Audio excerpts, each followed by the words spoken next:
Gaya nga po ng naipangako namin, makakabalita-lakayan natin si Attorney Melvin Matibag, ang Secretary General ng PDP Laban. Good day po sa inyo, Attorney Melvin.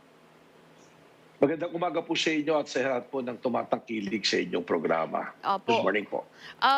Unang tanong po namin at curious din po yung ating mga kababayan, what went wrong po? Anong naging dahilan po ng fallout sa PDP Laban, especially dun sa grupo po ni Senator Manny Pacquiao? Alam niyo po, pag babalikan natin yung mga pangyayari, isipin po natin at makikita natin na parang maliit na bagay yung pinagsimulan eh. Dapat hindi po umabot sa ganitong sitwasyon o estado ang ating pong partido. Nagsimula po ito nung may mga leader po ng PDP at mga miyembro ng PDP na nagtulak na kumbinsin ang ating Pangulo na tumakbo bilang Vice Presidente. At nag-react po kaagad si Senator Pacquiao, nag-press con sila at nagalit po sa grupo sa halip na nakipag-usap upang nalaman po kung ano sana ang balak ng partido sa kabuuan. Tapos marami na pong nasabi, nagsimulang i-criticize ang ating Pangulo. Tapos umabot po sa tinanggal po kaming tatlo, nag-announce sila na hanggat ngayon, wala naman po kami natatanggap na official na notice o official na resolution na kami tinatanggal sapagkat alam naman po natin na wala po sa proseso sapagkat ang tinitindigan po ng grupo po nito ni Secretary Pusi ay ang aming pong Constitution and Bylaws at kasama rin po nga ang ating chairman ng partido na si Pangulo Duterte. Doon po naman kami nakatindig at ang hangarin lamang namin ay palakasin at ayusin po sana ang PDP Laban. Mhm. May binabanggit po kasi si Senator Coco Pimentel, hindi ko po alam kung narinig nyo din kanina dun sa balita, na PDP Laban will cease to exist daw po kapag nangyaring ang in-endorse ng grupo ay tagalabas o outsider. Do you agree po? Nakakalungkot po na pahayag naman yun coming from Senator Pimentel who is one of the stalwart po ng PDP Laban sa pamilya na nagsimula. Sapagkat bakit po natin babanggitin yun? Ang totoo po niyan, ang isang nakapagpalakas po sa partido ay ang paglahok ni Pangulo Duterte at ang pagkapanalo niya bilang presidente ng Pilipinas. Mm. Kung saan po, maraming lumahok, sumama. Kaya nga po sinasabi nila 100,000 na ang membership ng PDP. Pag tinignan niyo po kasaysayan ng PDP, mula po 2016 lumakas yan at dumami. Sana po mag-usap, nakipag-usap po sana. At yung pahayag po na yan ay iwasan sapagkat hindi po totoo na cease to exist sapagkat ang gusto nga po ng ating Pangulo, ang chairman ng partido, ang isinusulong ay pagkaisahin ang lahat at palakasin lalo ang partido upang mapaghandaan po yung mga susunod pang laban at yung mga susunod na plano at hangarin ng PDP ay maitulak po at magawa ng tama. Mhm. So yung National Assembly po ay nakatakda sa July 17. Ano po ang expectation na mangyayari dito po sa araw na ito? Sa July 17 po, sa Sabado, yan po ang National Assembly. Pero bago po dyan, bukas, July 16, yun po ang National Council meeting namin kung saan po itatakda kung ano po ang mga dapat pag-usapan at talakayin sa July 17. Ang attend po doon sa National Council ay ang membro po ng National Council na bumubuo po ng mga 159 members po ito.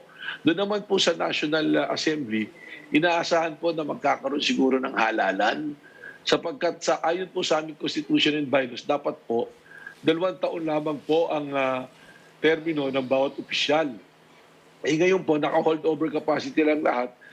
Minamarapat po ng PDP, ng mayorya ng PDP, ng liderato ng PDP, para matapos na rin po yung mga usapin at sigalot, magkaroon po ng fresh mandate lahat, maghalalan po na naaayon po sa amin pong saligang batas.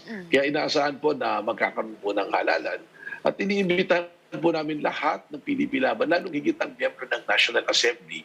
Kasama na po rito si Senator Pimentel, si Senator Pacquiao, at yung grupo po nila na sana'y dumalo na kung may mga gusto pong talakayin, lahat naman po mabibigyan ng pagkakataon na makapagsalita. At tamang-tama po, ito po yung pagkakataon na ang ating pong presidente ng Pilipinas na siyang chairman po ng PDP Laban ay darating at siya mangunguna po sa pagpupulong po sa July 17 ito pong Sabado darating. May sinasabi po si Senator Pimentel din, Attorney Melvin, na walang karapatan ang grupo po ninyo na patawan ng parusa si Senator Pacquiao. Ano po ang reaksyon ninyo dito? Totoo naman po ng pwede lang magparusa ay ang depende po kung ang pinaparusahan ay yung chapter lang po pwede magparusa ng two-third votes po na lahat ng miyembro ng chapter. Pag official naman po, yung National Council po na two-thirds. Hindi naman po pinaparusahan pa. Ang sinasabi pa lamang po ay meron mga reklamo kay Senator Pacquiao at sa ilang mga kasama nila na hindi naman po namin gagawin kung ano yung ginawa nila, na wala man lang pong notice, wala man lang pong hearing, wala pong due process, ay bigla na lang mababalitaan mo sa social media at sa media na tinanggal na pala kami. So hindi po namin gagawin yun. Ibibigyan po namin sila ng pagkakataon na makapagpaliwanag at sagutin po ang bawat allegation po sa kanila. At kung mapatunayan po na may mga pagkukulang, saka pa lamang paparusahan. Baka wala po ini-equate nila yung pagkakaroon ng halalan, yung pagboto at maaring mapalitan po ang pagiging Pangulo ni Senator Pacquiao sa isang parusa. Hindi po parusa yon. Yun po ay democratic process, election po yun. Na kung saan pag nag-election, may nananalo, may natatalo, pero hindi nangangahulugan na ikaw ay pinaparusahan. Ang ibig sabihin lamang, ang mayorya ay pumipili kung sino ang gustong mamuno sa kanilang grupo po. Sa karaniwang sitwasyon po, pagka ganitong ilang panahon na lamang ay malapit na ang eleksyon, ang mga partido nagpapalakas. Pero medyo ironic po yung nangyayari sa PDP. Although alam natin na malakas pa din naman po personally si Pangulong Rodrigo Duterte. Pero sa tingin ninyo, may magiging epekto po sa darating na eleksyon sa ibang mga miyembro na kakandidato kung medyo may paksyon-paksyon po sa partido? Nakakalungkot po at hindi po natin may itatanggi na kahit pa paano merong itong hindi magandang epekto. Pero maganda po rito kasi ang lahat ng partido dumadaan sa isang demokratikong proseso at naniniwala po kami sa pamumuno po ni Pangulong Duterte as chairman of the party ay maayos po namin lahat po ng usapin at gusot dito. At pag natapos po namin ang mga pag-uusap dito at mga pagpapaliwanagan, naniniwala po kami na we will come as one PDP laban, malakas na partido na naniniwala sa prinsipyo ng partido at sumusunod po sa mamumuno po ng ating Pangulo ng Pilipinas na siya rin pong chairman ng PDP laban. May mga usapan or konsiderasyon na din po ba para makipagsanib para sa ibang partido sa darating na halalan? Sa ngayon po, wala pa po mga formal na usapin. Kung meron po mga effort yung mga individual o mga official o miyembro ng PDP, yun po ay personal preference. Pero hindi naman po kami pinagbabawalan sa amin pong sandigang batas, sa Constitution and Bylaws ng PDP laban, na magkaroon po ng pakipag-usap, koalisyon o agreement po sa ibang partido upang lumahok po sa isang election process. So, pwede pong mangyari yan. That is also a possibility po. Okay. Pero sa ngayon po, wala pa din kayo, aside from kay Pangulong Duterte na itinutulak po ng marami sa kasama ninyo na kumandidatong vice-presidente, wala pa po kayong nakikita na magiging pinaka-standard bearer po sa presidential position?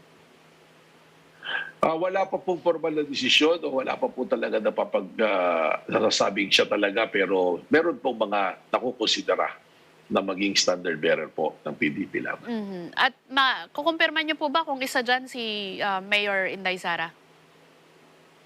Hindi po siya PDP laban, pero ang sinasabi ko nga po, meron pong proseso para maging standard bearer.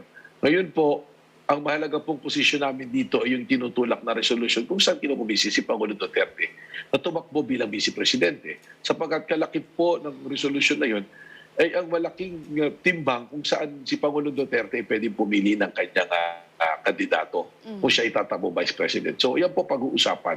Sasabihin po natin. Ngayon, yung sinasabi po tungkol kay Mayor Sara, si Mayor Sara po ay hindi naman malayo sa PDP. Katunayan po ay dati na rin naging PDP laban si Mayor Sara. Pero po siya ngayon ay may sariling partido. Ay tingnan po natin kung ano ang magiging desisyon ng karamihan ng ating partido. Pero hindi din naman po totoo na tumitingin ka agad sa labas ang PDP laban. Ang masama lang po dito na nangyayari kasi lumabas po sa grupo nila Senator Pimentel, nila Senator Pacquiao, na ikinahon na pala nila na si Senator Pacquiao siya lamang ang pwedeng kandidato ng PDP laban para sa 2022 na hindi naman po pwede sa ganun sapagkat may proseso nga po na kailangan konsultahin ang mayorya po ng PDP laban. So may chance pa po ba na mabuo uli ang PDP? Maibabalik pa ba sa dating relasyon po? Alam niyo po, kung tutuusin, hindi naman po nabibiyak ang PDP. Meron lang pong ilang mga tao na may isinusulong na preference nila. At yan naman po, welcome naman po sa isang demokratikong grupo kagaya ng PDP Laban. So naniniwala po ako ito sa pangunguna po ng ating Pangulo as the chairman of the party. Yung pong event sa July 17 sa Sabado, ay isang malaking hakbang upang palakasin muli at buuin po ang PDP Laban. Yan. Maraming salamat sa pagkakataon po ngayong umaga. Baka may mensahe kayong gustong ipahatid. Nasa inyo po ang hapag. Ako po ay nananawagan sa ating po mga kapartido sa PDP Laban, lalong higit po yung mga ating pong regional president at regional sections, provincial president, provincial section, at saka po yung mga elected officials natin na makilahok po sa ating pong assembly sa July 17. At nananawagan din po ako, lalong higit po sa grupo nila Senator Coco Pimentel at Senator Pacquiao na makilahok din po at makapag-usap-usap po bilang isang pamilya, bilang isang partido upang matugunan po natin kung ano man po ang mga katanungan at pagsubok po sa ating partido. Maraming salamat po. Maraming salamat sa pagkakataon po ngayong umaga. Ang atin pong nakapanayam ay si Attorney Melvin Matibag, ang Secretary General ng Administration Party PDP Laban, dahil sa darating nga po na Sabado ay magkakaroon ng National Assembly. Sabi niya magkakaroon ng halalan para sa mga bagong mamiminuno sa partido. Pero wag daw itingnan ng ilan na ito pagpaparusa kay Senator Manny Pacquiao. Si Senator Manny Pacquiao po kasi ang kasalukuyang pangulo ng partido, pero ang paliwanag kanina may 2 taong term of office lang ang mga opisyal ng partido, at sa taong ito parang nagkaroon na sila ng hold over capacity dahil nga ilang panahon na din na hindi nagkaroon ng halalan after the 2016 na mabuo po at lumakas ang PDP Laban.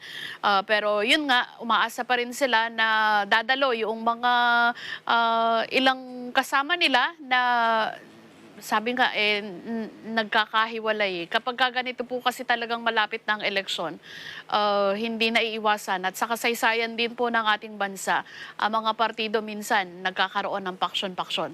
Pero tingnan po natin kung pagsapit ng eleksyon sa darating na May 2022 ay pabubuo silang muli at kung sino talaga ang kanilang magiging pinaka-standard bearer. Pero isang malinaw, ang itinutulak nilang maging kandidato sa pagka-vice presidente si Pangulong Rodrigo Duterte.